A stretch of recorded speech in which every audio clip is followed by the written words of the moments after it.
Hello and welcome along to the COP26 Covered podcast. This is Edie's brand new daily podcast show for anybody and everybody with an interest in climate action and sustainable business.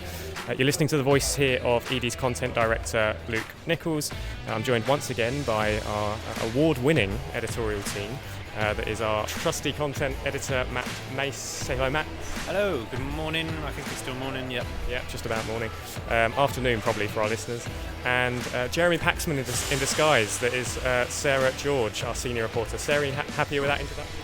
Are you just going to compare me to other journalists in every episode? But I guess it will slide for today, and good morning, everybody. Yeah, I'm going to try, although Laura Koonsberg, Jeremy Paxman, I don't know what comes third on that list. I'll have a think for tomorrow. So, as you may be able to tell from the background noise, you might be able to pick up a faint piano noise going on in the background. We are not in our offices, nor are we at COP26, nor is Matt playing that piano, because we are in fact at St Pancras International train station. Our bags are packed, sitting all around us. We're in a little cafe, and later on we're going to be boarding a train journey. A very special train, a climate train, packed with climate experts, policymakers, NGOs, activists. No, this isn't one of Matt's wacky dreams. This is actually happening right here on the COP26 Covered podcast. So let's get on with the show. Okay, yes, hello everyone and welcome along to episode 2 of COP26 Covered. We made it to episode 2, which I think is the first bit of good news. And here we are then in, I would say, a relatively quiet part of St Pancras Station. Matt, we've made it up to London first of all, which was a feat in itself, wasn't it? It was, yeah.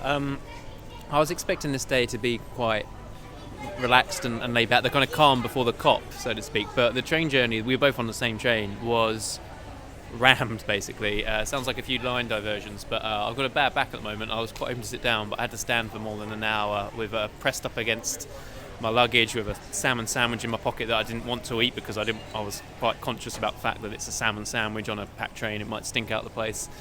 So it's been a journey. Yeah, it's been a journey already, and it's just the start of the day. I should stress, actually, yeah. So Matt and I live in nearby towns in West Sussex. We don't work, live, and sleep together. But we ended up on the same train up here, different carriages. But apparently, you could see me, Matt. But yeah, I have to say that was the worst train journey I've probably ever experienced. It had everything. It was standing room only. 3 heavy bags full of equipment, so that wasn't easy. Heavy delays, complete standstills, screaming babies, some lads on tour as well that were there. A few anti-vaxxers. It was what's the opposite of a perfect cocktail? The worst cocktail. Yeah. So we're a little flustered to say the least, but we're here. We've still got a bit of time before the next part of our journey, actually going up to Glasgow for COP26. Hopefully the next day only gets better from here. Sarah, hello. Tell me your journey wasn't as bad as ours. No, definitely not. So until East Croydon, completely quiet, had a whole table to myself, and then from then, yes, it was a busy train, but it didn't seem to have the terrible mix of people that you had. Very cute baby, bunch of people just minding their own business. So I'd have said that, Matt, you should have broken out the sandwich, and maybe that would have had the desired effect of clearing you a seat. There's no room for anywhere to go. If anything, someone would have just taken a bite out of it anyway. There is never a cute baby on a train as well. Babies on trains are always screaming, I've found.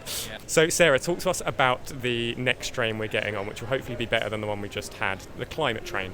Yes, of course. So the climate train actually departed in the early hours of this morning from Europe. It stopped in Amsterdam, Rotterdam, and Paris before making its way here to London, and then the last stop is Glasgow, which we should be pulling into about 6 p.m.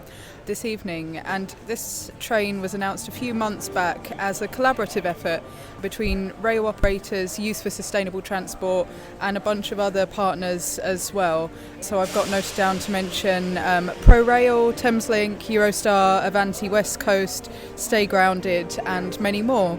And the intention is not only to encourage people to take the train rather than the plane, but also to facilitate some interesting discussions. I've been told that it's not a case of board the train, sit back and relax. It's a case of a proper programme bringing together some of the groups that you mentioned, like NGOs, youth activists, policymakers and businesses, to really set the scene and to exchange details, as they put it on their website, to drastically change the industry by facilitating deep bonds and profound dialogues. So watch this space.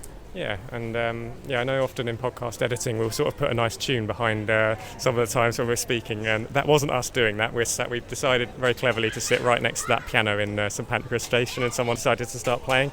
So hopefully you heard all of that. But I don't really know what to expect with this one. We've heard so many people that are boarding this train, and it's all been a bit last minute, so organising a podcast has not been easy. But hopefully on board we'll be able to speak with a few of the organisers and youth activists behind the Rail to COP campaign, which has organised it. I should mention the other organisers. We've got Eurostar, Avanti, some of the train firms that are behind it. So we'll see what we can do. And actually on the subject of speaking with people, I have just started to think about the time, because it should probably now be about an hour earlier than it is, thanks to that abysmal first train journey that we had up here. I feel like I should name and shame the operator considering this episode, but it wasn't Eurostar, I should say, because we're going to head over now to the hopefully much quieter and much more relaxing Eurostar Premier Business Lounge to meet with the groups. Matt, we're meeting there. Environmental and Sustainability Lead, Lauren Williams. Lauren Williams, great. So let's do it. Hopefully it's not too far away. I've got a lot of luggage to carry. Matt, can you carry one of my bags? I would, but my back is about, so you're going to have to put that on Sarah, I'm afraid. Right, Sarah, you can have this one. I'll be stacking them on my head.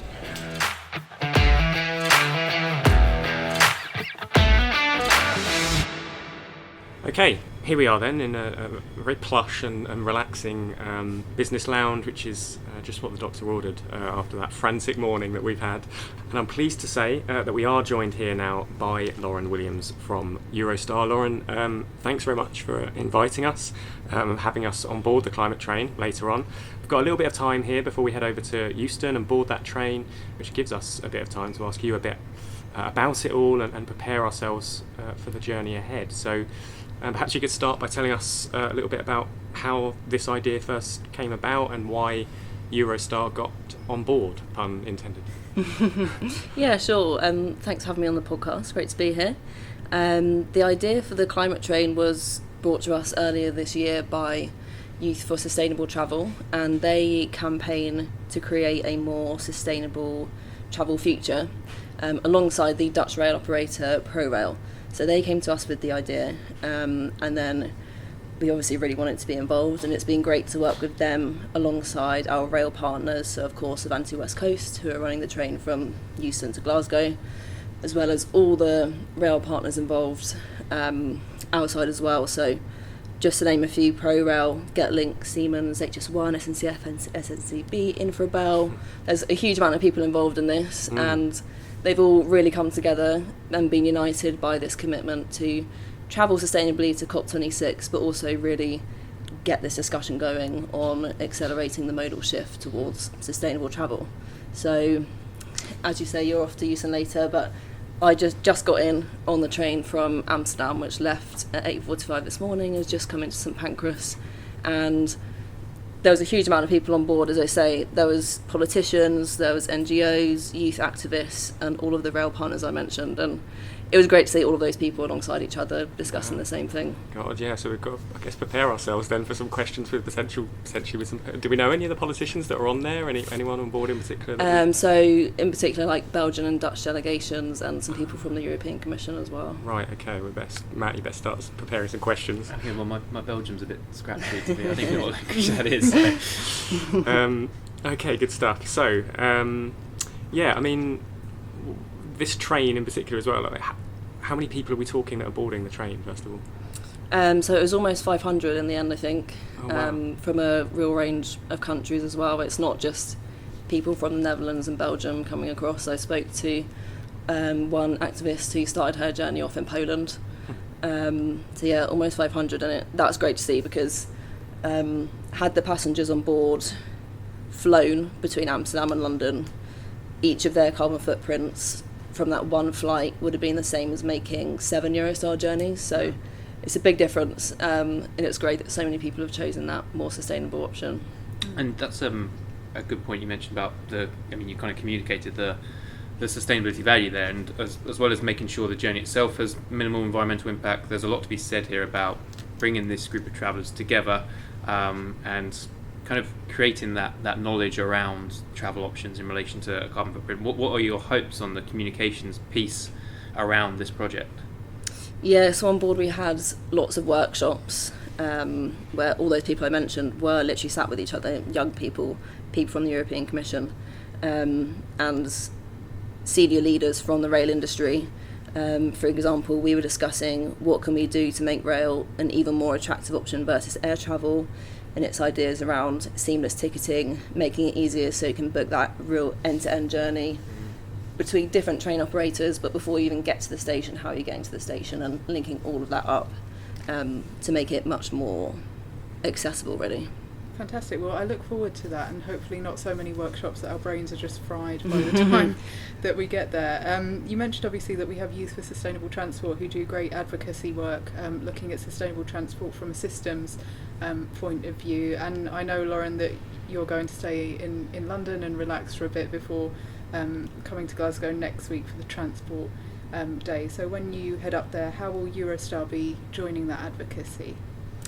Yes, as you say, I'll go to COP26 next weekend, and that will be with Jacques Damas, our CEO, and we'll attend the investment COP and take part in High Speed One's workshop that they've got there on decarbonising transport.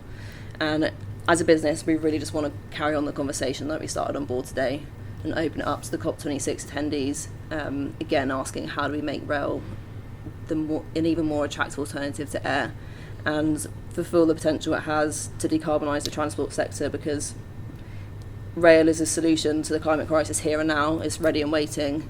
The infrastructure is all there. But in the EU over the last 5 years, its modal share of passenger transport has just stagnated at around 8%, and we need to change that. So having conversations at COP26 and with the European Commission and individual governments is really important. And to mark the departure of the climate train today, 11 rail partners signed a pledge, and that pledge is to remain the most sustainable mode of motorised transport that we already are, as well as be more ambitious and really make rail play that pivotal role that it can play in decarbonising transport and fighting climate change. Is there any, well, I presume there's a lot of work being done in regards to the actual powering of these trains, right, to make that more sustainable. Is that, do you want to see anything come out of COP that perhaps pushes operators, governments to accelerate progress in the area of sustainable fuels, for example? Yeah, exactly. So that is one of our ambitions at the moment, to power all of our trains by 100% renewable electricity by 2030. We can only do that alongside our infrastructure providers who hold the energy contracts. So that's something that we're really working on at the moment, having lots of discussions with them. And of course, another thing that we are really looking at is accelerating the development of that London-Amsterdam route, because there's a huge air market along that route, and we want to push more and more into rail. We want to run 5 direct services between Amsterdam and London and Rotterdam. And that has a potential saving of over 60,000 tonnes of carbon dioxide if our ambition comes into fruition, and it's got the potential for 1 million passengers every year to be using rail rather than air. Yeah, we saw the coverage this week, didn't we, of the delegates arriving from across the world and the amount of emissions that amounts to. Haven't got the figure now. It's 331 tonnes just for the world leaders, and I also have another stat here from Which this morning. So for the average COP attendee coming from Europe, so they looked at locations across the UK and the mainland, the price of the train is triple the price of flying, and there are not enough trains and planes combined to get everyone that's registered there. So watch this space. That's just testament to how big this event is, and the fact that it can't be solved by one person. As you mentioned, there's multiple moving pieces and factors that would make something attractive and accessible, some of which you've already mentioned. Yeah, well, I remember, I've seen on Twitter people kind of retweeting and sharing pleas of, youth ambassadors from, Africa trying to get over here. They've started their journey, some of them literally weeks ago, just to try and be at COP. It's where everyone wants to be. So it's great that we were able to be there. And, thank you to Eurostar for accommodating part of that journey. And we've already, established that travelling by train is this kind of low carbon option, but in terms of Eurostar and your own kind of plans for the coming year, what's the kind of main focus for you in terms of reducing your direct environmental impact further? So we've just joined the UN's Race to Zero, So that will be a focus for us going forward, setting our net zero emissions target and planning out the trajectory for that. As I mentioned, one of our key ambitions is powering the trains with 100% renewable electricity. Already wind power in the Netherlands, but we've got work to do elsewhere. And then another project we're doing at the moment is trialling a driver advisory system, and that's a piece of equipment on board that gives guidance to the drivers on how to drive more efficiently to reduce the energy consumption that we have per journey, and then save carbon related to that. Mm-hmm. Okay, well, on that note, sorry, I'm going to be the person that cuts this one short. I think it's probably about time that we have to go and board this thing, because I'm conscious that it's leaving not too far from now. You won't be joining us on the train, Lauren? No, not today. I'll walk you over to Euston, but then I'll be in Glasgow next week. Great, okay, well, thank you so much for taking the time to have this chat with us and for hosting us. I've never been more excited about boarding a train in my life. Hopefully it lives up to these expectations. So we're going to head over from here, St Pancras, to Euston. Next, the next bit you'll hear from us will most likely be on board the climate train, depending on how things go. Who knows, we might be able to spot one of these politicians, hopefully, or at least some of the campaigners and groups behind it, and hopefully have a few chats with different passengers on board. Let's see who we find.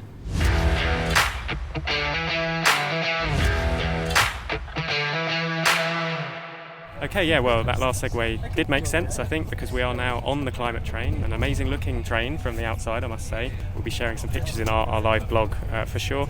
As you can imagine, this train is very busy and very lively. We've already met a bunch of different climate activists representing different campaign groups. Matt and Sarah are sat back in different carriages throughout the train. I think they might be speaking with a few other people later on in this episode. But for now, I'm pleased to say that I'm joined by a special guest. I'll let you introduce yourself if that's okay, Mara. Yes, of course. Hi, I'm Mara de Pater. I'm the chairwoman of Youth for Sustainable Travel. And you're one of the senior representatives, Mara, behind this Rail to the COP initiative, right? So did you help to launch it? Yeah, so as an organization, or actually as a youth collective, we came up with the idea of Rail to the COP and the climate train. So I initiated it with an amazing team of people. And we launched it indeed. Why? Where did it come? Where did the idea first come from?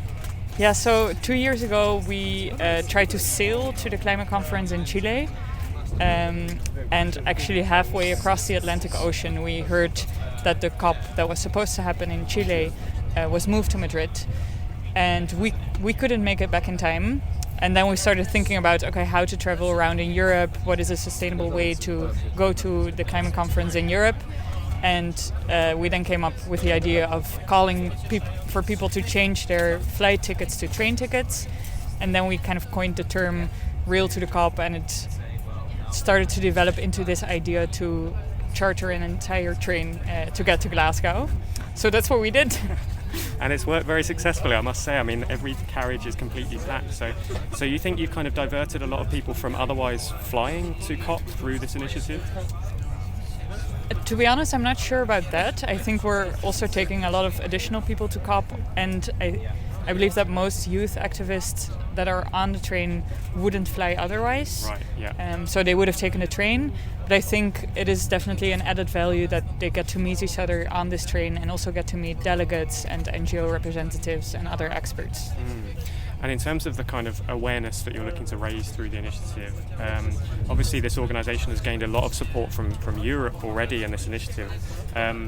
Globally, are you hoping to kind of try and get other key nations on board? Are you going to be raising awareness on the ground at COP? Yeah, definitely. So we're mainly focusing on the transport sector.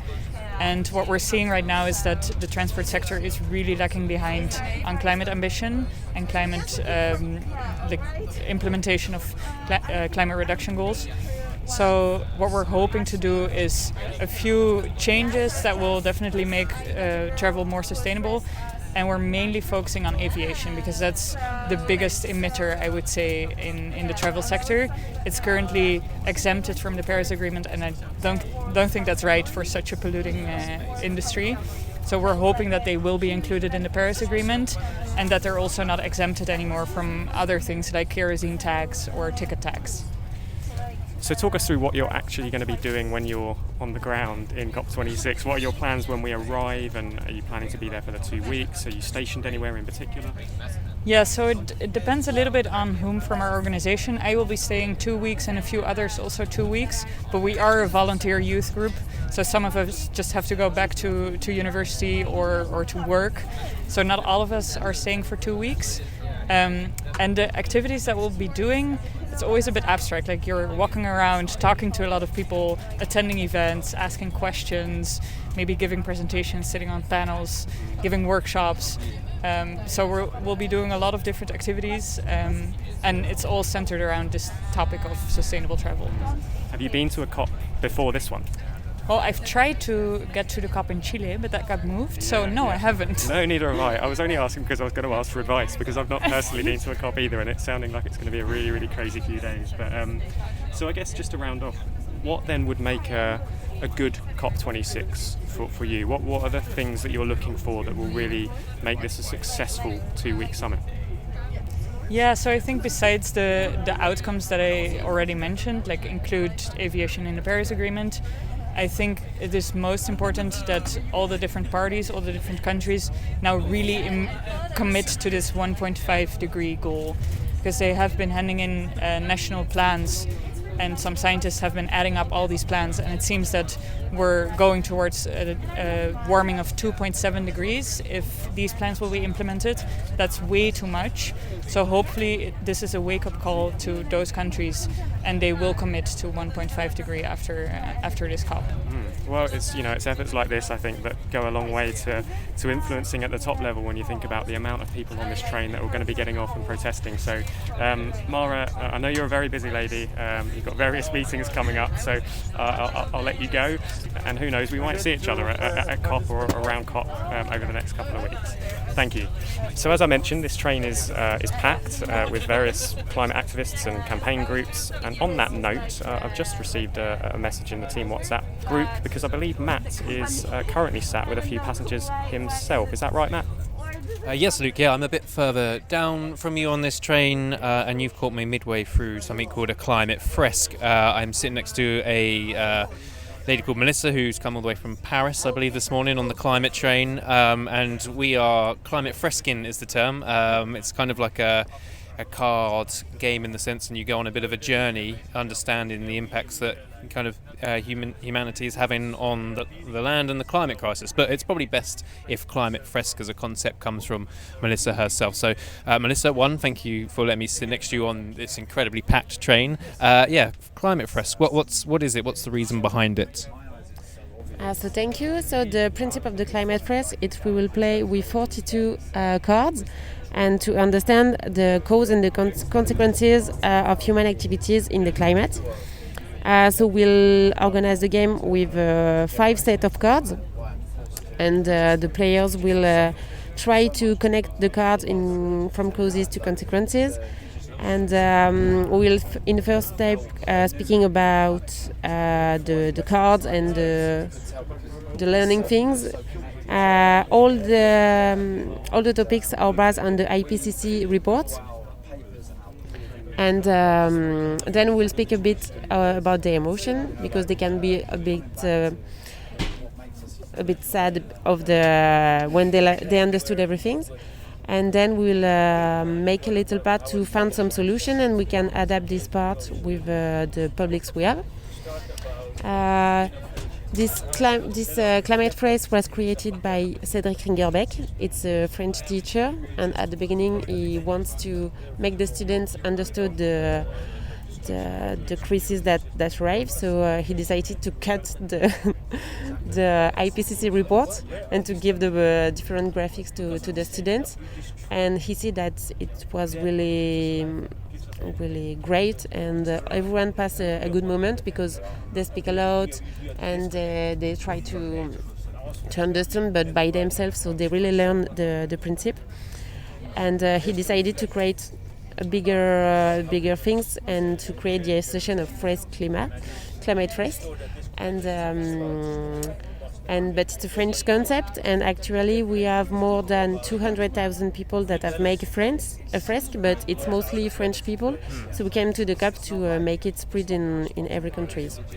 Brilliant. Yeah, I mean, I've reported on the IPCC report, the most recent one, the 2018 one, which really kind of I suppose, set this kind of net zero terminology to light, and it's an incredibly complex piece of work. So to be able to break it down into these cards in the way that Climate Fresk has is brilliant. I can see it being great to just educating not necessarily just children, but anyone that's kind of coming at this from a very basic understanding. I mean, I am trying and pretty much failing at this so far. You've had to guide me through pretty much half of the cards already, so it's definitely the IPCC report's a massive beast to kind of sink your teeth into, and I think this is going to be a great way to do just that. And in terms of COP, you kind of said you want to use it to raise awareness of this, but what else are you hoping to see and happen during the 2 weeks in Glasgow? So at COP26, I wish that the climate fresk will be in every conscience, and also I will see the government make big decision to arrive to save the world.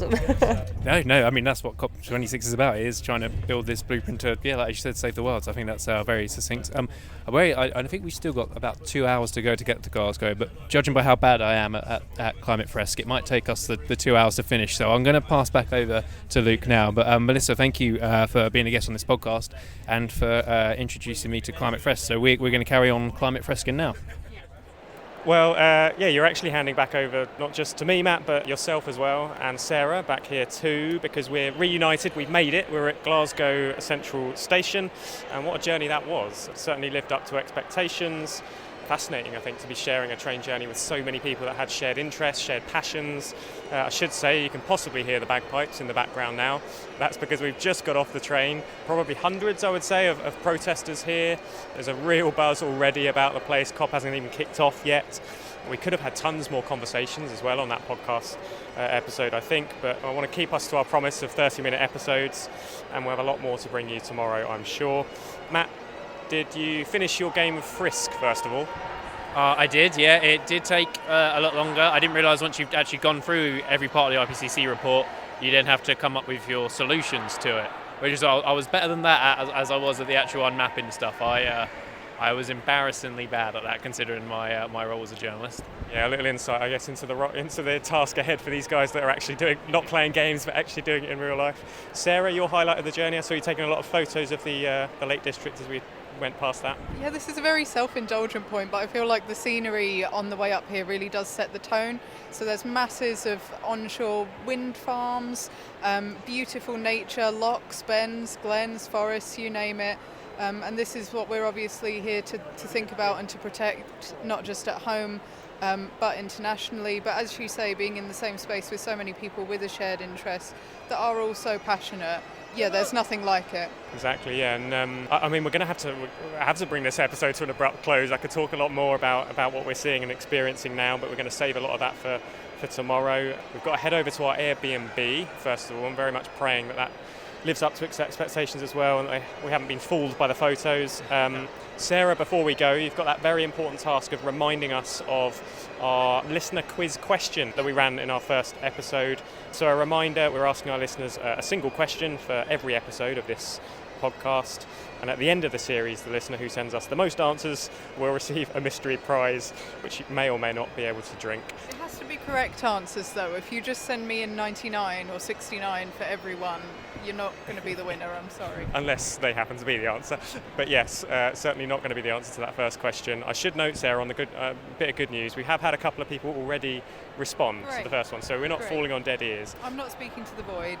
So the question from the last episode was that the last COP, Chile, Madrid, had the world's biggest singular climate protest in one place. But how many people joined in that protest? The answer is 500,000 thereabouts. So if you said 500,000, you're correct. Good stuff. Okay, I know that actually one of the respondents did say 500,000, so we've got one left. Keep their message bookmarked there. Yeah. Question 2 for this episode. Just a quick one. So the UN's emissions gap report came out this week. What temperature increase did it predict? Okay, what global temperature increase predicted by the latest UN, did you say UNFCCC? Yeah, the emissions gap report from UNEP out this week. Please no Googling. Other search engines are available. Yeah, we can't really police that though, can we, from a podcast that gets the answer a day later, but... Okay, good stuff. So answers to us via email, please. A reminder of that email address. It's podcast@fav-house.com. And as I say, we'll be revealing the winner at the end of the series. Now, COP26 officially begins tomorrow, Sunday the 31st of October. Halloween, of course. I just saw someone walking past in a costume wondering what was going on there. But if you are attending COP and would like to meet the ED team, or you might have a suggestion for some of the content we're running throughout the next 2 weeks, then do drop us a note on that same email address, podcast@fav-house.com. I'll end with the obvious point as well of making sure you're subscribed to this COP26 Covered podcast. We're publishing an episode every day over the next couple of weeks. You can subscribe on all major podcasting platforms. For more information, just visit ed.net/podcasts/COP26. Okay, we'll be back tomorrow. Now it's time to head over to our Airbnb and get our pick of rest and get our pick of bug beds. Cheers and see you tomorrow. Bye.